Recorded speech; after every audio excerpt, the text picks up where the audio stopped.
Hola emprendedores, ¿cómo están? Bienvenidos a Startups Coffee Talks, este gran podcast que hacemos junto con mi co-host Karina Rasic. Y ahora tenemos un par de invitadas fantásticas que hablaremos sobre inclusión de género, inclusión financiera, sobre temas de psicología, marketing y un chorro de cosas más con la finalidad de que tú, empresario y emprendedor, aprendas cada vez un poco más. Así que comenzamos.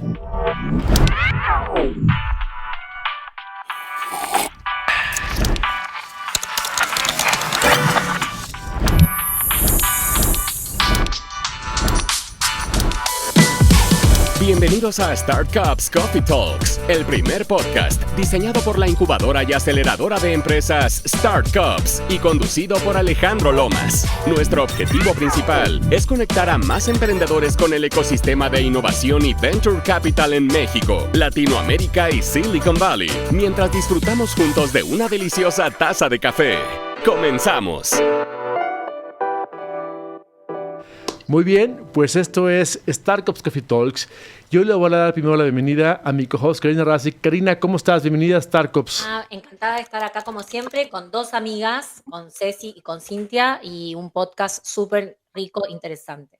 Fantástico, pues muchas gracias, Karina. Si me permites, voy a platicar un poquito la biografía de nuestras invitadas. Una es Cecilia Lazarte y la otra es Cintia González Oviedo, quien platicaré un poquito de ellas. Primero, Cecilia Lazarte es especialista en género e inclusión financiera y fundadora de Sacuda.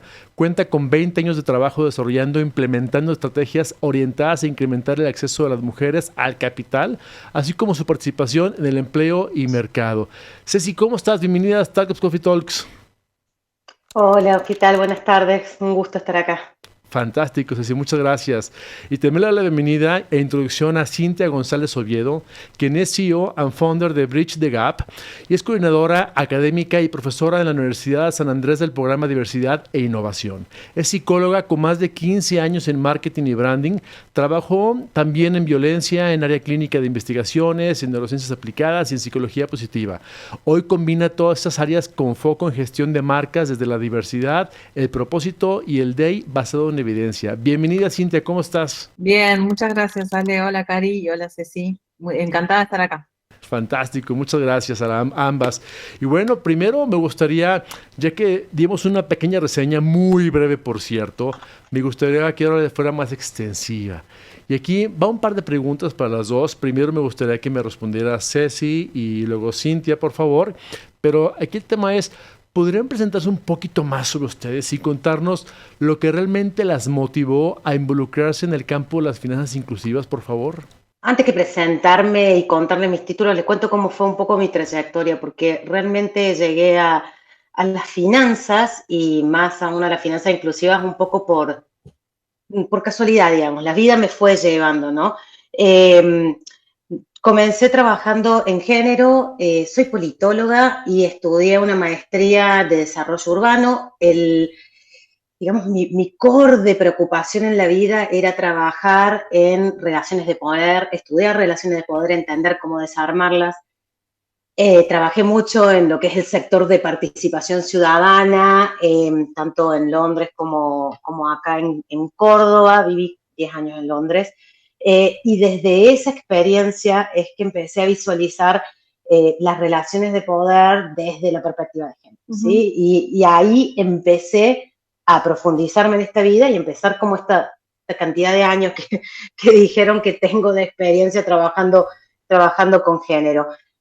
Siempre fue desde esta mirada de cómo desafiar estas dinámicas de poder que sostienen situaciones de inequidad, como ya sabemos, y ahí directamente fue como enfocarme en el empoderamiento económico de las mujeres y en el trabajar con distintos tipos de segmentos de mujeres, de comunidades más vulnerabilizadas, hasta mujeres profesionales, mujeres emprendedoras y demás.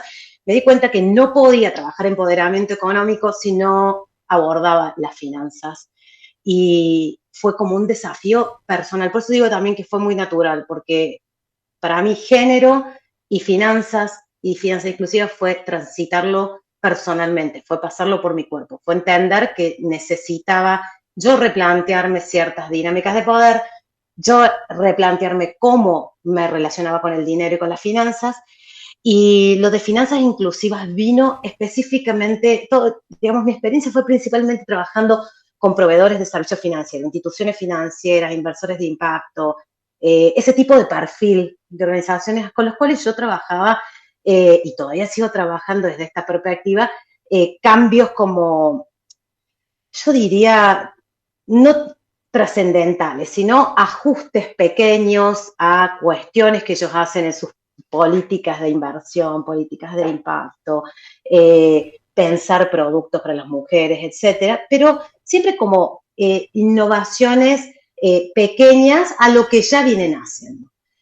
Cuando ocurrió la pandemia, yo comencé a trabajar con ONU Mujeres y en ese trabajo empezamos a visualizar las consecuencias de las pandemias. No vamos a ahondar ahí, porque todo el mundo sabe qué pasó, pero básicamente me di cuenta que la salud financiera de las mujeres y de las personas en realidad, la salud financiera se logra con la logramos, la alcanzamos, la construimos a través de una transformación profunda que hacemos personal.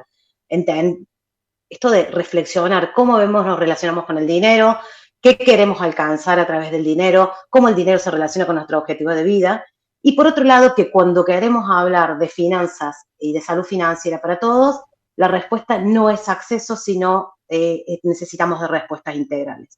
Y ahí caí de lleno a vincularme con las finanzas inclusivas, que daban una respuesta más compleja que la respuesta que yo venía dando como profesional, de ajustar a algunas pequeñas cosas a lo que ya hacían los proveedores de servicios financieros y darme cuenta que en realidad se necesitaba una batería de respuestas y de acciones a distintos niveles para realmente construir salud financiera, que al final de cuentas es como el objetivo. Wow. Hasta ahí les dejo. Qué interesante, Ceci, muchas gracias. Y también me gustaría ahora, Cintia, platícanos un poquito sobre cómo llegaste a ese fantástico mundo de las finanzas. ¿Qué fue lo que te llevó y te incursionó en este gran modelo? Yo, primero que nada, no soy especialista en finanzas inclusivas, sino en diversidad y temas de género. También opino, como Ceci, de hecho lo digo siempre, que hablar de género es hablar de poder, básicamente es eso. Muchas veces la gente dice, ¿por qué género? ¿No? Hay como siempre un típico comentario de, hay un montón de temas para hablar y como siempre te traen como otra diversidad para pagar, digamos, el tema de género. Y una de las cosas que me gusta decir es, el mundo está organizado en géneros. Digamos, el mundo, el sistema productivo, el sistema capitalista funciona en base a un sistema de géneros también, por eso es tan importante. Y mi primer acercamiento, si bien yo soy psicóloga, trabajé muchísimo, la mayoría de mis años en empresas en marketing, vino porque vino una tarjeta de crédito en su momento y nos dijo, mira, el CEO de Nueva York dijo que después de cuatro décadas de trabajar un concepto, posicionamiento de una tarjeta de crédito, esta tarjeta es para pocos, es decir, si tenés esto, es igual a estatus, es igual a, sos una persona importante, digamos que es la lógica marketinera típica o tradicional de la tarjeta de crédito, de repente ahora tenemos que hacer inclusión financiera. Ahora, vamos a los proveedores y cada uno tiene su libre interpretación de qué es inclusión financiera. Porque también hay otro mundo que es que cuando hablamos de diversidad, cuando hablamos de inclusión, cuando hablamos de todos estos conceptos, cada uno tiene su libre interpretación en su cabeza, pero todos hablan como si supieran que están hablando de lo mismo. Entonces, eso por un lado. Después empezaron a venir un montón de clientes, sobre todo de la industria financiera, desde bancos hasta fintech, a trabajar temas de diversidad por temas de compliance, por temas de sustentabilidad, específicamente en Argentina por temas del Banco Central, pero también, y lo veo más en el último año, por temas de pedidos de holding, es decir, de los inversionistas, donde, digamos, hay algunos requerimientos que tienen que ver con diversidad que deben cumplir las entidades financieras para tener relaciones comerciales con otros clientes u otros países. Entonces, ese es otro de los motores. Y después, como yo trabajo mucho diversidad vinculado a liderazgo e innovación, una de las cosas que siempre me gusta plantear es que una de las cosas que los bancos se preguntaron hace unos años, siendo dueños de los mayores capitales del mundo, ahí compitiendo con tecnología, pero digamos, plata no falta en los bancos, es ¿por qué no se nos ocurrió a nosotros la fintech? ¿Por qué no surgió de la banca tradicional el modelo de negocio de la fintech? Entonces, digamos, ahí trabajo mucho diversidad vinculada a innovación, que es el hecho básicamente de que la innovación está en la cabeza de las personas No está en la metodología, no está en seguir un gurú, sino que tiene que ver con cegueras que impiden ver determinadas posibilidades de negocio y que muchas veces esas cegueras tienen que ver con tu background y tus ideas sobre diversidad. Así que trabajo mucho con entidades en temas de innovación en relación a eso. Ese es como un resumen. Podemos irnos por cada una de estas líneas, nos podemos desarrollar varias más, pero bueno, esa es como una presentación genérica. Fantástico. Esto me da mucha pauta porque tenemos dos puntos de vista muy importantes. Uno desde la parte de inclusión financiera en tema de género y otro que también yo estoy muy de la mano contigo, Cintia, porque también soy licenciado en mercadotecnia y durante muchos años me dediqué al tema de neuromarketing. Ahora como incubadora aceleradora, bueno, entiendo que la necesidad de las empresas primero tienen que ser pensadas de las necesidades del ser humano, de las personas, ¿no? Y cómo compaginar. Esto es interesante. Sí. Aquí me gustaría también ceder la palabra a Karina Rasic para que me apoyara con las siguientes preguntas, porque me gusta mucho hablar sobre finanzas, pero esta forma de cómo incluirlas a las empresas, a los negocios y ahora desde el punto de vista al ser humano. Quería agregar, porque Cintia explicaba que el valor, la composición del valor de la acción hoy requiere de acciones con respecto a la inclusión, ¿no? Entonces, eso es un punto importante a tener en cuenta en el desarrollo de los negocios financieros. Si bien los bancos no se han sumergido de entrada a dar solución a un montón de, o abastecer de servicios financieros a un montón de gente de la sociedad, hoy lo están haciendo porque tienen que competir con las fintech. Pero al mismo tiempo, las fintech están teniendo serios problemas para tener, digamos, ganancias. Porque al mismo tiempo, al servir a incluir un montón de sectores de la sociedad que no estaban incluidos, hoy tienen serios problemas, casi todas las fintech están teniendo serios problemas para obtener ganancias de ese negocio. Pero lo tiro este dato como para tenerlo en mente a lo largo de la conversación, ¿no? Porque sí, obviamente que tiene que haber inclusión financiera y eso hace evolucionar el PBI mundial y el PBI de los países. Así que eso no tengo duda, pero sí sé que todavía el modelo exacto no lo están encontrando. Es como que hace falta seguir trabajándolo. Entonces la pregunta mía es, ¿qué significa finanzas inclusivas? ¿Qué es? A ver, en corto para mí finanzas inclusivas son finanzas centradas en las personas. Y cuando digo finanzas centradas en las personas son finanzas que entienden no solamente cuáles son las barreras de acceso y uso a esos productos y servicios financieros, sino cuáles son los objetivos de vida de esas personas y qué capacidades tienen a nivel general para cumplir esos objetivos de vida, ¿no? Van muy atadas, y esto para mí es importante marcarlo, sobre todo por lo que vos acabas de decir, Cari, de que por qué están fallando, cuál es el problema con la fintech, ¿no? Y creo que tiene que ver principalmente con esto de usar todos los términos que todo significa lo mismo, y que decía Cintia, ¿no? Esto de inclusión financiera. ¿Qué es realmente inclusión financiera? Hay un bagaje de conocimiento en torno de lo que son las nuevas economías y las finanzas inclusivas vienen a pensar desde esa misma lógica que son las nuevas economías, que es básicamente poner la dignidad de las personas al centro, la persona, o sea, revalorizar el valor que tiene la persona solamente por el hecho de ser persona. Y estas economías vienen trayendo una forma totalmente distinta de pensar, que no tiene que ver con la incorporación de tecnología. A mí me encantó lo que dice que la innovación está en la cabeza. Esto que dijo Cintia es clave. No es sumo tecnología, digitalizo. No es eso, es cómo miro al otro y cómo entiendo el proceso de crecimiento propio y del otro. Entonces tiene que ver más con una, si se quiere, empatía a escuchar a esa persona que estoy sirviendo. Entonces, esto, para mí, las finanzas inclusivas son las finanzas que son centradas en las personas y que trabajan principalmente para acompañar que esas personas alcancen esos objetivos de vida. Claro. Hace poquito que platicaron sobre el tema de la inclusión, en donde hace mucho no se trabajaba en el tema de hacer marketing para la mujer, porque la mujer casi no consumía, eso te hablo de los 80s, 90s. Me recuerda a una película que seguramente vieron con Mel Gibson, que hablaba de lo que ellas quieren. Es decir, las agencias de mercadotecnia, pues o las marcas incluso grandes, no se enfocaban al mercado realmente de consumo tan fuerte que era la mujer. Y recuerdo que en la película lanzaban el tema de una cajita con varios productos para que el hombre lo usara. Realmente eran productos para mujeres. Y decían, a ver, ¿qué pasará si ahora nos enfocamos al mercado que realmente desea consumir y tiene potencial? Solo que esa inclusión no existía antes, ¿no? Y entre ellas la tarjeta de crédito, que era estatus y poder solo para el ejecutivo, ni siquiera era para todos los hombres, era solamente para el gran ejecutivo empresario de Wall Street, y después se fue poco a poco haciendo masivo. Cuando llegan al mercado de la mujer, realmente es cuando crece esta banca de consumo, porque realmente la mujer es una gran consumidora, y cuando entró a la labor bueno, más bien de emplearse a la capacidad laboral, realmente la economía empezó a crecer. Entonces, fantástico que hoy en día, después de 20, 30 años todavía, tengamos que ver cómo incluir más al tema de la mujer. Yo desde mi punto de vista lo veo como incubadora de empresas. Tratamos o hacemos programas exclusivos para mujeres para que más mujeres entren a emprender proyectos en tecnología.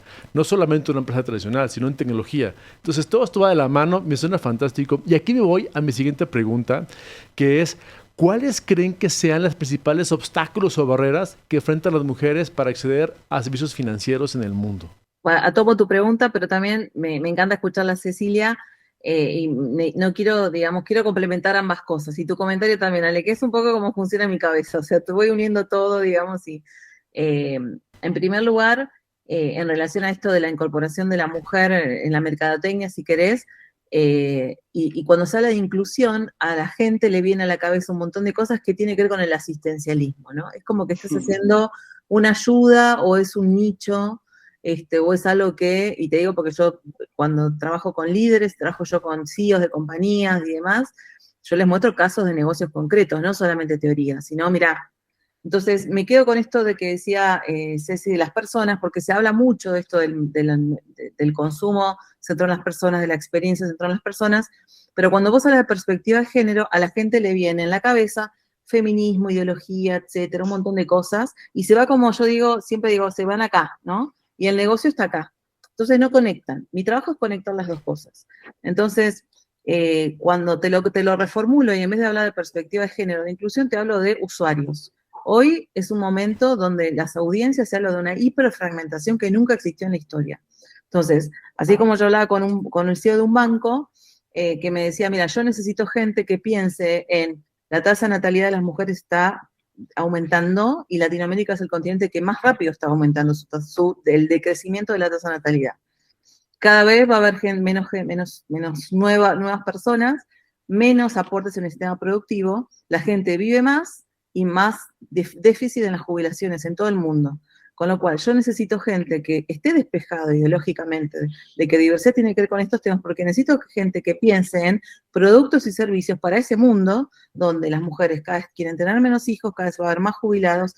Entonces, cuando vos hablas de usuarios o cuando hablas de audiencias, la gente se va al negocio. Pero cuando hablas de perspectiva de género, no se va ahí. Y es lo mismo. Entonces, cuando hablas de perspectiva de género, hablas de un mercado que no es solamente un nicho y que no es solamente hacer productos para las mujeres.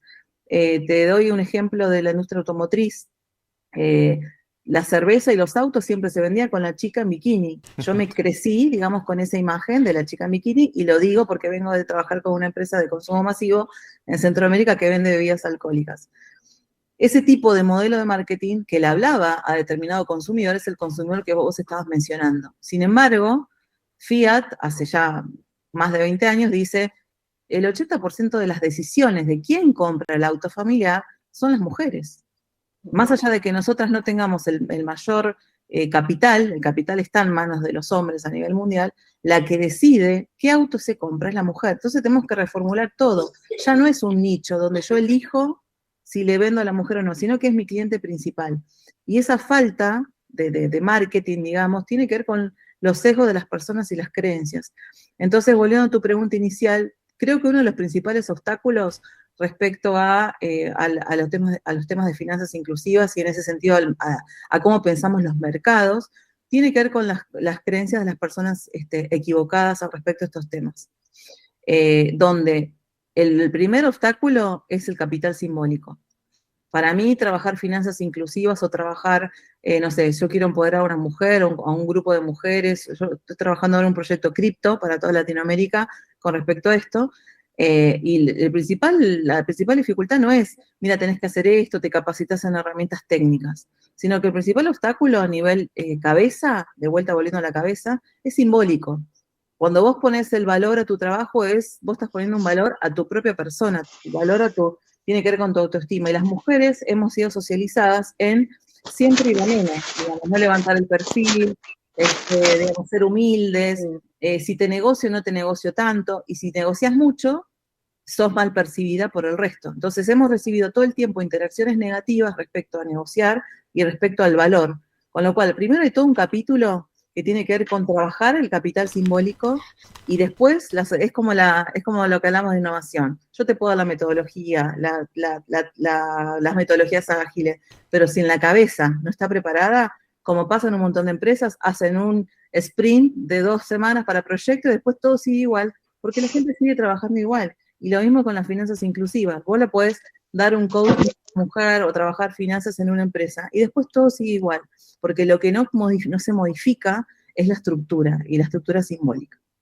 Totalmente de acuerdo. Y aquí, por ejemplo, cuando hablamos sobre esa inclusión, y no solamente aplica para el tema de finanzas, aplica en muchas áreas, trabajo, el tema laboral, el tema de mercadotecnia. Volviendo al tema que platicaba al inicio, este gran impulso a la mujer ha hecho que hoy en día el marketing, si tú que eres experta en la parte de mercadotecnia y publicidad, la mayor parte de campañas en el mundo están enfocadas hacia las mujeres, que son las que verdaderamente consumen. Y el hombre realmente consume los productos y se acabó. Y antes recuerdo mucho esas campañas que se veían para automóviles cuando había mujeres en bikini. Sí. O la cerveza, hay una marca muy famosa que ya no existe, era Superior. Y era una rubia superior que hacía que la gente vendiera. Pues hoy en día se sabe que gran parte de bebidas alcohólicas también son consumidas por mujeres, ¿no? Y no veo a hombres en mini, ¿cómo se llama? En traje de baño vendiendo esos bebidas alcohólicas. Pero genial, este cambio ha hecho que incluso la conciencia de muchas personas sea diferente a lo que antes consumíamos o éramos, hacíamos. Y nos toca desde la trinchera de ser empresarios o emprendedores hacer esta apertura siempre en todo momento. Genial. Cari, tenemos aquí otra pregunta muy buena que me gustaría que tú la hicieras también, por favor. Sí, voy a hacer una introducción porque acá voy a hablar de las comunidades vulnerables, ¿no? Pero también voy a hablar del mundo donde yo me muevo, que es el mundo de la inversión, ¿no? Y las dificultades que también tienen las mujeres, porque cuando hablamos de finanzas pensamos en la fintech y en los bancos, pero hay todo un mundo que tiene que ver con el desarrollo de una mujer en el mundo laboral, ya sea como ejecutiva o como empresaria o como emprendedora, como decimos ahora, que tiene que ver con facilitarle el camino a desarrollar ese negocio y la inversión, así como nosotros hoy pensamos también en las finanzas inclusivas para los más vulnerables. Bueno, la pregunta básicamente es cómo transforman la vida de una persona, sobre todo que es vulnerable, la inclusión financiera. Bueno, es un tema súper amplio, está bueno igual las preguntas amplias, así cada una puede desarrollar su línea. Bueno, con respecto a comunidades vulnerables, hay algo que a mí lo he visto en la práctica. Yo trabajé en violencia en comunidades vulnerables, que es todo digamos, un capítulo específico, y uno dice, bueno, ¿qué tiene que ver la violencia con estos temas, no? Y tiene que ver todo. De hecho, cuando se habla de género, se habla de los conceptos de las autonomías, ¿no? Que tenemos que lograr, física, ¿no? Pero también económica. Hay varias, digamos, autonomías, y una de las cosas que me ha pasado mucho trabajando con comunidades vulnerables, yo trabajé para el municipio de Lanús muchos años en temas de violencia, era que de vuelta esto del valor o esto de ser dueña de tu propia vida. La bibliografía académica en general habla de que en las mujeres no existe el concepto de proyecto de vida, sobre todo en las comunidades vulnerables. Es decir, yo no elijo conscientemente cuál va a ser mi proyecto de vida. Ahí uno, no sé, pensemos nuestras abuelas, nuestras mamás. Yo creo que mi generación, el legado va a ser la autonomía económica, pero mi abuela, su vida, ni siquiera era una categoría pensable decir qué vida yo quiero tener, por fuera de la maternidad. Si no, mi mamá me dice, mi sueño era la luna de miel y tener 4 o 5 hijos, y para mí era mi sueño, y después no sé si en algún momento hubo una elección consciente. Entonces, en comunidades vulnerables, de hecho lo estudié fue mi proyecto en el CONICET en su momento hace unos años, que yo trabajé mucho con niñas que tenían su primer hijo o su primer embarazo 9, 10 años. Viví un montón de cosas y me cambió mucho en la cabeza la forma de ver. Primero, yo tenía una concepción, pero ir al territorio y ver lo que pasaba realmente, habla de esta falta de elección. O sea, no hay proyecto de vida, en general en términos de género, desde elección, de, bueno, ¿qué vida quiero tener? Esa pregunta se empezó a instalar ahora, en las nuevas generaciones, de decir, no quiero ser mamá, no es un proyecto para mí, que es más la Z, las chicas Z, de la generación Z, que se está estudiando un montón, porque hay inclusive una fractura entre los varones Z y las chicas Z, se está hablando ya de 2 generaciones en una, y cómo eso está incidiendo en la falta de vínculos, sobre todo los heterosexuales, en la tasa de natalidad, en las elecciones de los países. En todos los países las mujeres están votando una cosa y los varones están votando otra cosa. Pero volviendo al punto, esto del proyecto de vida es una novedad en la historia de las mujeres, y hay de vuelta revisión bibliográfica sobre eso, uno dice, bueno, pero siempre uno piensa qué vida quiere tener. Hay como una forma de vida, digamos, que lo que dice la academia es eso, no hubo una planificación, empieza a haber una planificación. Entonces creo que en principio es lograr eso, pensar lo base que es, vos trabajas con comunidades vulnerables que en general no tienen una educación formal o mucho menos universitaria, y vos rastreás en ese discurso que no hubo nunca una planificación de proyectos de vida. Entonces todo es resolver en el día. Y ahí hablamos de brechas de género, donde la brecha de género se compone de, bueno, yo trabajo, pero trabajo conciliando con las tareas de cuidado. Trabajo 2 horas, limpio una casa, pero vuelvo porque tengo que retirar a los chicos del colegio, porque los tengo que llevar al médico, no puedo sostener una jornada de 8 horas. Entonces, todo es sobre el pucho, digamos, todo es en el día a día, y en ese sentido es estructural, porque de hecho, y acá con esto cierro y le dejo la palabra a Ceci, la foto de la pobreza en nuestros países, en todo el mundo, pero sobre todo en Latinoamérica, es 7 de cada 10 pobres, que hablamos de los pobres o la pobreza de forma abstracta, son mujeres, y son mujeres que son el único sostén de hogar y que tienen hijos. Entonces, cuando se trabajan políticas de género, para mucha gente es, y obviamente siempre hay malas implementaciones también y demás, y usos de la política sobre eso, pero se está hablando de políticas públicas que impacten en la mitad del mundo, en la mitad de la población mundial, y que además están criando, digamos, a la futuro sistema productivo. Entonces, hablar de género y hablar de autonomía económica es modificar, digamos, la pobreza inclusive en nuestros países. Por eso se habla de un impacto que podría llegar a ser hasta más del 25% del Producto Bruto Interno en Latinoamérica. Con lo cual, comunidades vulnerables, después si querés más hablamos de founders y startups, pero comunidades vulnerables creo que es la posibilidad de elegir qué vida querés tener. Y no podés elegir ni diseñar tu vida si no tenés plata. Después de lo que comenta Cintia, creo que agregar, a mí me encanta que haga el eje en la autonomía, porque creo que eso es transversal, da lo mismo de qué mujeres hablamos, de toda la diversidad de mujeres que hablamos. La autonomía en tomar decisiones, en este caso estamos hablando financieras, es transversal a todo sector y determina la vida que vamos a vivir. A mí me encanta siempre traer, pegado a autonomía, el concepto de agencia, porque es un concepto que trabajamos mucho con los proveedores de servicios financieros y demás, porque decir, cuando hablamos de construir agencia, hablamos de esta capacidad de tomar decisiones autónomas para construir la salud financiera, hablamos de cuestiones mucho más integrales desde la respuesta que ellos dan a estos distintos segmentos de mujeres. Y hablamos de esto de agencia y partimos diciendo esto que decía Cintia, no nos enseñaron a pensar cuál era nuestro proyecto de vida desde la división social del trabajo histórica que venimos cargando y que por suerte se está cambiando, pero que todavía sigue dejando sus huellas, nos siguen asociando con trabajos reproductivos a las mujeres, por más de que ya estemos insertas en el mercado laboral y estemos emprendiendo y seamos líderes de empresa y lo que sea, seguimos cargando con el trabajo reproductivo, y esa imagen, y un poco vinculado a lo que hablábamos de las barreras, esa imagen es lo que permea la forma que las instituciones financieras ofrecen los servicios y toman decisiones sobre las mujeres. O sea, no si hay están concentradas en otra cosa, no tienen experiencia, no saben tomar decisiones y en algún punto no es que tengan razón, pero es que no hemos tenido la misma oportunidad de tomar decisiones en torno a cuestiones financieras y esto es determinante en cómo nos percibimos. Siempre digo que para mí cuando entendí de que el problema de la inclusión financiera era una cuestión de cómo nos percibimos las mujeres y cómo ellos nos perciben, cómo ellos, ellas y ellos, ¿no? Cómo la sociedad nos percibe, era el punto neural. Fue como un cambio total en las estrategias que yo empecé a plantear y de ahí vino esto de agencia. Cómo desde las distintas acciones construimos esta agencia y creo que viene de ahí, cómo transformamos a través de la inclusión financiera bien entendida, como la estamos planteando acá, de decir, estamos construyendo autonomía, estamos construyendo agencia, tiene que ver con esto, con poder dar las herramientas que son diversas dependiendo del tipo de mujer con la que estamos trabajando, poder dar las herramientas para que esas mujeres puedan decir dónde quieren llegar. Esto que yo les decía, a mí un producto financiero me sirve si me ayuda a cumplir mis objetivos de vida.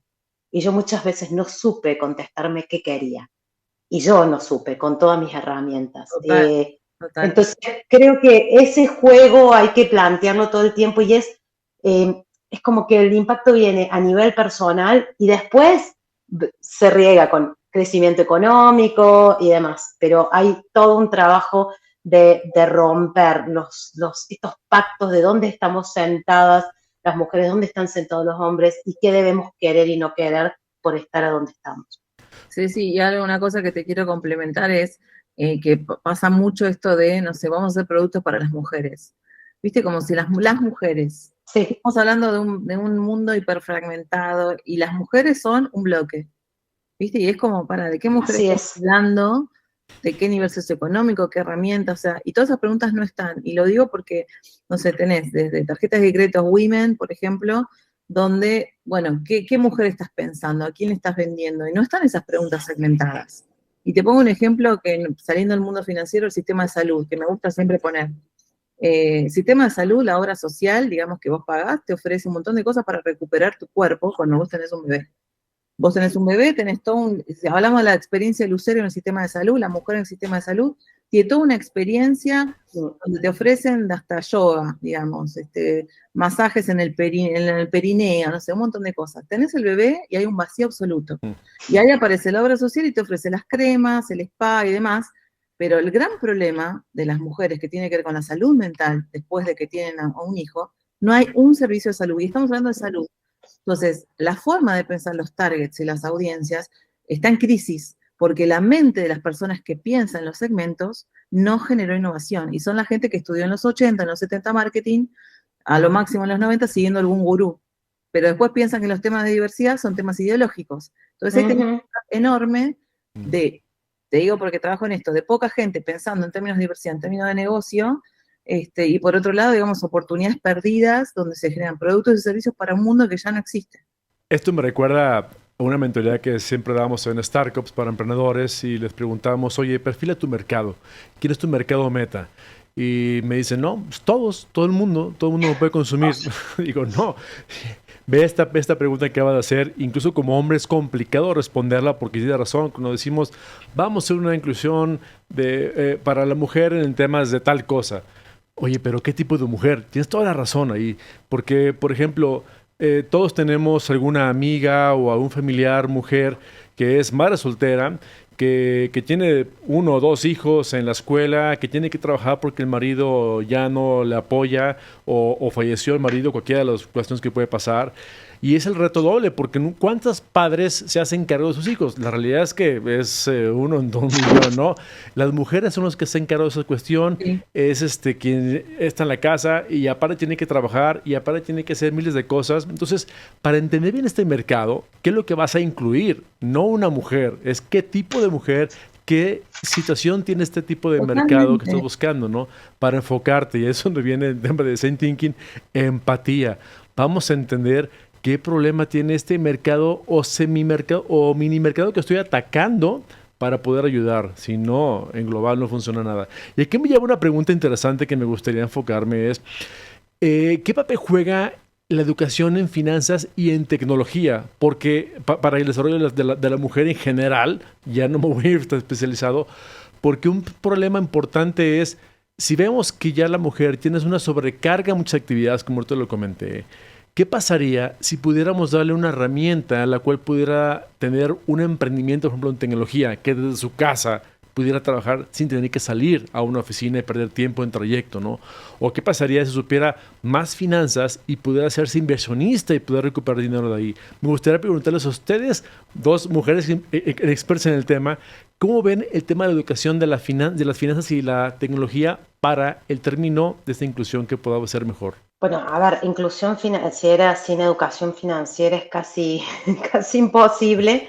Y yo quiero volver a hacer hincapié es que no es solamente el contenido de lo que enseñas, sino la posibilidad de acompañar con distintos apoyos en el uso de esos recursos financieros. Esto de generar las capacidades financieras es clave, digamos, porque hay muchos estos productos integrales que ofrecen el producto financiero vinculado a cursos y demás, pero lo que está funcionando, lo que demuestra que realmente tiene éxito, pensando en el impacto que tiene en la vida y en los negocios de las mujeres, es aquellos que ofrecen este acompañamiento seguido, ¿no? Con las mujeres y con sus negocios, donde hay otro tipo de asesoramientos que no es solamente el financiero, es el financiero vinculado a capacidades que vas desarrollando especialmente, que pueden ser las tecnológicas, pueden ser las empresariales, pueden ser las de liderazgo, que son muy importantes, pueden ser espacios de networking guiados, es generar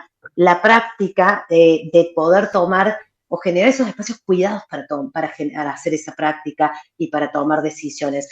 Y creo que la tecnología es, por supuesto, que brinda un montón de oportunidades, sobre todo rompiendo todas las brechas de poder acceder a lugares remotos, poder trabajar en tu casa, incluso poder gestionar evitando sesgos, ¿no? Es decir, nadie sabe quién soy cuando estoy mirando sobre un producto, no me siento juzgada siempre y pregunto cosas que no sé. Digo, hay muchas formas en que la tecnología pasa a tener un rol muy importante, pero también hay que hacer mucho hincapié en esta educación así como cruzada, ¿no? De tecnología y servicios financieros, porque no son lo mismo. Y muchas veces entendemos sobre productos financieros, tenemos educación financiera, pero de ahí en más a poder adentrarnos en cómo usarlos y sentirnos seguras en el momento de usar esos servicios financieros de base tecnológica es todo otro tema. Ahí te quiero agregar que siempre con Sin tenemos una conversación, siempre que hablamos, tocamos este tema. Tenemos muchas. Sí, pero no, en este punto, Sin, ahí te vas a acordar de las conversaciones que hemos tenido y de algunas cosas que quisimos hacer, que bueno, que lo vamos a empezar a implementar en el transcurso del año que viene, quizás. Compromiso público. Claro, no, lo que es el compromiso público, sí, ya te comprometí, sí. Ahora, no, pues ella tiene una agenda súper ocupada y yo cada vez estoy más ocupada, entonces no logramos complementarnos porque realmente lo que hablamos es esto que acabas de decir, que más allá de la preparación que tenga la persona, la educación y las capacidades, lo que nosotras vemos, y siempre lo conversamos, es que las mujeres preparadas, por más que sepan algo de finanzas o sepan un poco más que la vulnerable, siempre termina perjudicada en un montón de aspectos. Por ejemplo, cuando se casa, ¿no? Entonces, por eso yo hablaba de no solamente limitarlo a el ámbito de las personas vulnerables, que por supuesto que es súper importante porque además ayuda en un montón de aspectos, no solamente en incrementar el PBI de un país, ¿no? Sino que estoy hablando de la falta de educación financiera que tenemos las mujeres preparadas, sobre todo cuando empezamos a formar familia. Entonces, hay un compromiso familiar, pero resulta que cuando se rompe por alguna razón esa relación, siempre escucho las historias de las mujeres capacitadas y preparadas, profesionales, que tienen una descapitalización. Y mucho más importante que la del hombre. Entonces, por eso yo decía, tener en cuenta que no solamente son los sectores vulnerables, y que también son las mujeres. Y por eso digo que el acceso al capital para invertir, para crear empresas, que no es solamente limitado a mujeres preparadas, también a sectores vulnerables, se hace muy difícil, porque ya desde el concepto de que la mujer siempre se descapitaliza o no la capitalizan, solamente el 3% de los proyectos creados por mujeres son financiados en el total, ya tenemos ahí una desventaja enorme, ¿no? Y además de lo que nos pasa cuando después entramos a formar familia, con todo este eslogan de que hay que casarse, tener hijos y demás, y bueno, legalmente quedamos atadas a situaciones que hay que estar muy preparada para que después, cuando salimos de esa situación, no nos descapitalicemos. No sé qué opina Alejandro al respecto, pero queda la última pregunta, así que la voy a hacer porque si no, no quería agregar a lo, Cari, a lo que estabas diciendo, que es, creo que así como hace un rato decía, yo creo que nuestra generación, no sé, como millennial y los más jóvenes X, creo que tienen en esta porción, está mucho esto de entre las mujeres de revisar todo esto. Yo creo que hoy, y vengo a decirlo a líderes en Centroamérica, la tensión está ahí porque hay nuevas conversaciones, desde la pareja, donde, mira, entro a este matrimonio, pero ¿con qué patrimonio? ¿Cómo salgo? O, está bien, yo dejo de trabajar, pero nos vamos a separar promedio, en 10 años nos separamos. Entonces, ¿cómo va a ser mi reinserción en el mercado laboral? Digamos, lo que yo me perjudico en la jubilación. Todas esas son nuevas conversaciones que las nuevas generaciones están empezando a plantear. Y eso rompe el formato tradicional de pareja, porque estás metiendo en la cuestión del poder dentro de la pareja y a veces eso no permea en el formato. Entonces, por un lado tenés eso. Y por otro lado tenés la tendencia hoy de las redes sociales, las tradwives, mucho de vuelta, volvamos a los valores tradicionales, que es mucho más que ideológico, es económico. O sea, lo que está en tensión en el mundo es ese modelo económico, donde quién se jubila, quién no se jubila, yo dejo de trabajar, y después generaciones, por eso digo que creo que la generación bisagra es la generación X, millennial, ahí ese borde, porque de repente rompes con un mandato donde, mira, sí, me separo, primero me separo, antes no era una posibilidad de pensar, nos quedamos juntos igual, porque igual no tengo a dónde ir, entonces, ¿cómo haría? Porque ya estuve 20 años cuidando chicos y no tengo carrera, no tengo nada, eso por un lado, y por otro lado, necesito pensar en mí misma, ya no me salva nadie, digamos, no me va a salvar un hombre, entonces todo eso se está hackeando.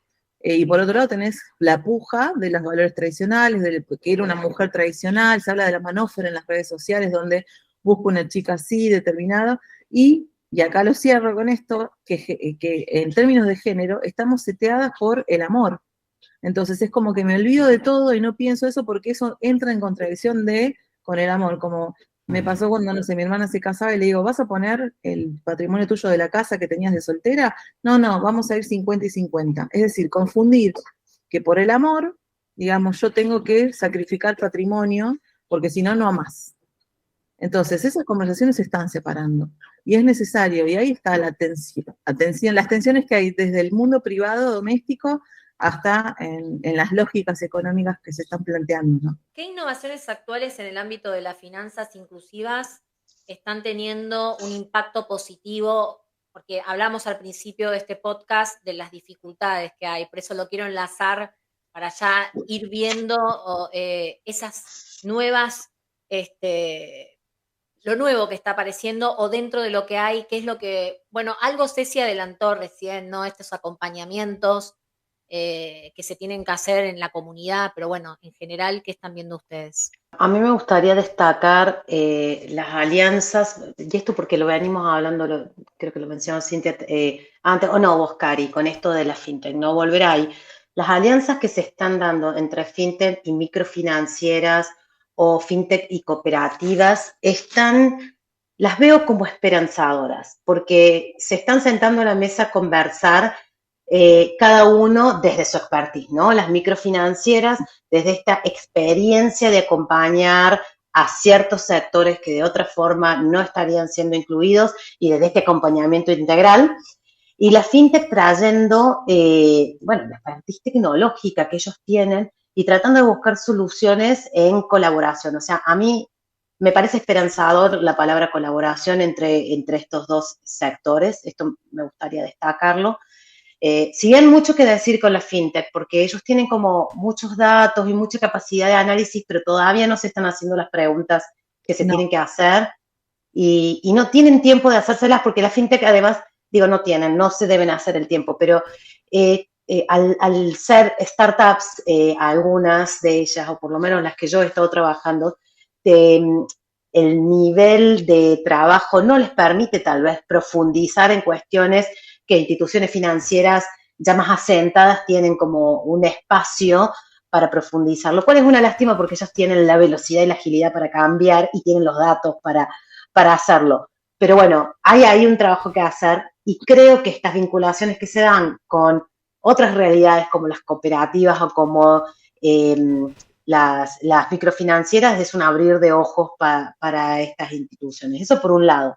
Después, nada, creo que los scoring alternativos y los ejemplos de scoring alternativos que se están construyendo en función de data diferente para entender para medir el nivel de riesgo de las personas, me parece que también son alentadores porque ya el solo hecho de pensarlo implica pensar preguntas diferentes y mirar a la persona desde otro lugar. Entonces, salir de la caja, innovación desde adentro, transformadora, me parece que es muy bueno. Y final, a mí, todo el tema de las finanzas descentralizadas y toda la filosofía detrás de la blockchain, que ahí Cintia también puede aportar desde la experiencia que tiene, me parece que es una apertura a pensar nuevos sistemas financieros, apertura a pensar comunidades que se vinculan para ofrecer los servicios desde un lugar totalmente diferente. Creo que todavía nos falta mucho que transitar porque hay muchas cabezas que desarmar y muchos patrones que desarmar en el medio, pero creo que hay que tenerlo como la luz así de a dónde queremos llegar. Creo que la posibilidad que brindan de libertad, de seguridad, de apertura, de capacidad de crear comunidades en torno a segmentos específicos que hay que atender, brindan muchas oportunidades. Yo creo que hay muchas cosas para contar que están pasando en cripto. Yo trabajé con muchas fintech que tienen esto que decía Ceci, son ágiles, son chicas, tuvieron un crecimiento desmedido, después tuvieron también un recorte enorme financiero y de ¿cómo se llama?, de dotación incluso, o sea, como que hubo una burbuja y después se desinfló, etcétera. Pero creo que el principal obstáculo es de cabeza. Yo he estado trabajando con alguna fintech y como que el principal problema era la toma de decisión, donde no la ven ni hay. No había forma de escucha, no había, digamos, ves un montón de oportunidades y es una pena y se ven muchos negocios eso, que tiene que ver con estos temas de diversidad de mujeres, donde piensan en perspectiva de género y piensan en algo.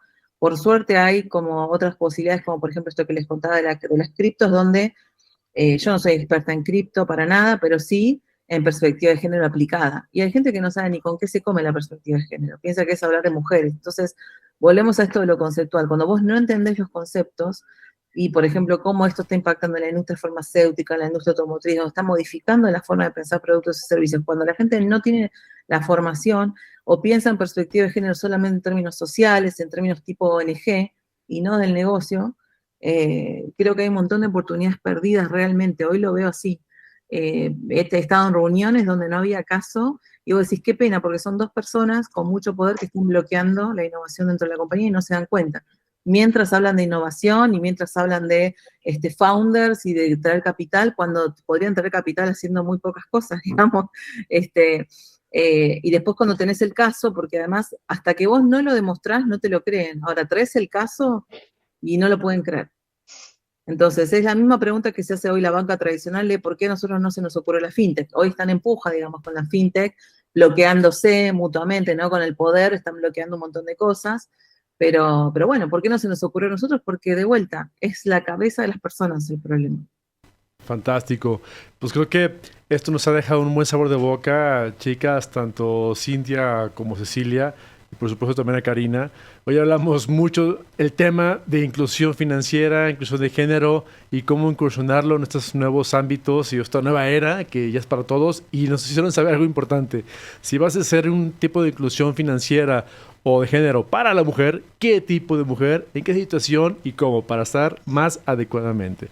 Chicas, pues muchas gracias por tu tiempo. Creo que han dejado un gran legado en este podcast respecto al tema de inclusión y de género y al tema de inclusión financiera. Y también hablamos mucho de marketing, que es un tema que me apasiona. Gracias. Pero me gustaría, antes de despedirme, preguntarles si alguien los quiere contactar, en dónde pueden hacerlo. No sé, Ceci, danos tus datos y luego Cintia, por favor, ¿dónde los pueden contactar? ¿Algún interesado para hablar de esos temas? Instagram, soy Cecilia Lazarte, fácil, y LinkedIn también me pueden contactar por ahí. María Cecilia Lazarte. Bueno, en Instagram también fácil, personal es Sin González Oviedo, y ahí están todas las redes de los distintos proyectos que tengo en la consultora, y si no, en LinkedIn, por supuesto, Cintia González Oviedo también.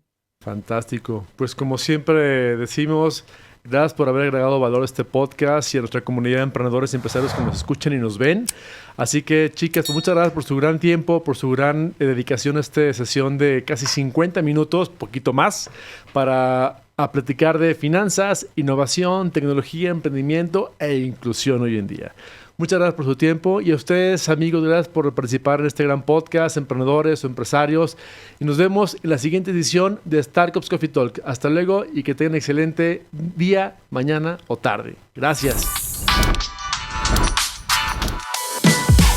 Gracias por acompañarnos en un episodio más de Startups Coffee Talks. Te esperamos en nuestro próximo capítulo.